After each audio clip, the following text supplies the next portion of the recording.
Here's another example of a proof, and they're giving us three sets of parallel lines, or two sets of parallel lines, and one pair of congruent segments. So we got some statements here, and we're gonna make a list of reasons, and we'll just show the proof start to finish. Probably spend more time writing than I will talking. Let's take a look at this last statement here that talks about two segments being congruent, CB and ED, and that's those two segments right there. So let's go ahead and list that. CB is congruent to ED, and while we're at it, that's the reason is given. And let's just list the other parallel. We're just going to write these out. CB is parallel. Oh my.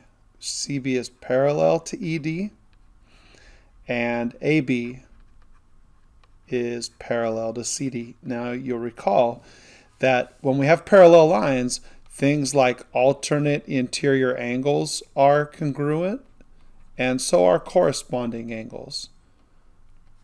And this one's going to have some corresponding angles. Corresponding angles are in the same place on the same side of the transversal, and they've given me that AB is parallel to CD. So these two lines here are parallel, and if this is my transversal, that makes these guys right here corresponding angles. They're in the same place.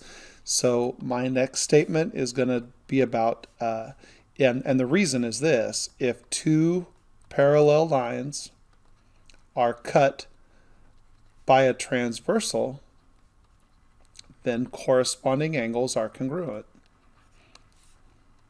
So we'll abbreviate corresponding angles are congruent like that, and let's list them. This angle right here, I could actually call it angle A, but I'll call it angle BAC. Angle BAC is congruent. That's BAC is congruent to angle DCE. And while I'm at it, I'm going to list the other pair of corresponding angles. They give me this part of the given here, CB and ED are parallel. Well, if these two right here are parallel, then that makes this angle right here corresponding to in the exact same place as this one right here.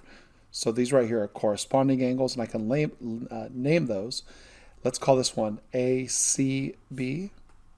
Angle ACB is congruent to angle CED. And it's for the exact same reason, so I don't mind listing both of those. I don't need to write it again. And now that if you take a look at what I have in the drawing, I have angle, angle, side, and I have angle, angle, side. So I can now make the statement that these triangles are congruent, and I'm going to just keep it the way that they wrote it here. Triangle ABC is congruent to triangle CDE, and the reason is that's the angle, angle, angle, side theorem. Got ahead of myself there. That's it. Sometimes we are asked to write a paragraph proof rather than something in two columns, and that just means going step by step through your reasoning. And I'm not going to write the whole paragraph here, but let's just walk ourselves through the logic of trying to prove that these two triangles are congruent if this was what I was given, and we want to use angle, angle, side. So that means that I'm looking for two angles and a side that is not included. And so the first thing I'm going to do is look for the side that's not included, and I can see that they're telling me the fact that AC is congruent to DF is given. That's probably the first sentence I'm going to write, is I know AC is congruent to DF, and I also know that this angle is the same. Angle ABC is this angle right up here, and that's congruent to angle DEF. So I'm following the letters, and right now I have an angle and I have a side, and I either need to know this angle here, this angle BAC and EDF, or I would need to know this little acute angle here, and then I would have two angles and a non-included side. And I'm looking here and I see that they're telling me that BC is parallel to EF. If BC is parallel, I'm going to go ahead and put a little triangle right there to show that that is parallel to this. That's kind of the symbol for showing lines are parallel. If those are parallel, that makes this line right here, AF, a transversal. And this right here is, and I'm wondering if you know what kind of angles those are called.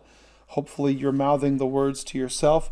They're on the same side of the transversal. They're on the top half. They're on the left side of these lines. They are in corresponding positions. If two lines are parallel, then corresponding angles are congruent. So that would be calling this one right here angle BCA is congruent. BCA is congruent to angle EFD. That's because if two parallel lines are cut by a transversal, then corresponding angles are congruent, and now you have two angles and a non-included side, so those two triangles are congruent by angle, angle, side. Here we're looking at two triangles that are graphed for us, and we are looking at a word problem here. The triangular region represents plots of land.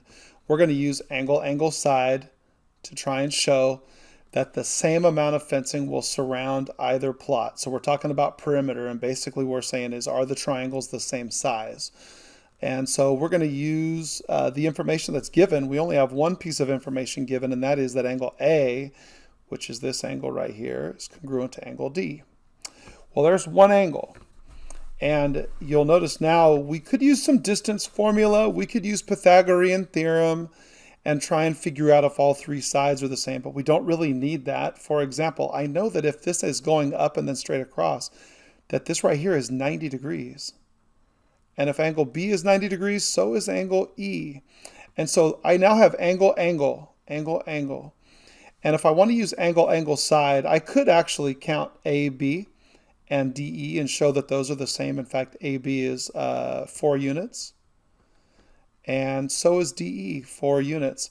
And right there I would have angle, side, angle, angle, side, angle. But the problem said use angle, angle, side. So I'm going to use a non-included side. BC happens to be 3 units, and EF is 3 units. So I know that angle B is congruent to angle E. And I know that BC is the same as EF.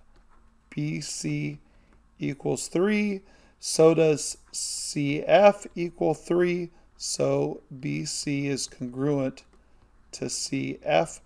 And now I have angle, angle, side. And we will say, because of angle, angle, side, the triangles are congruent.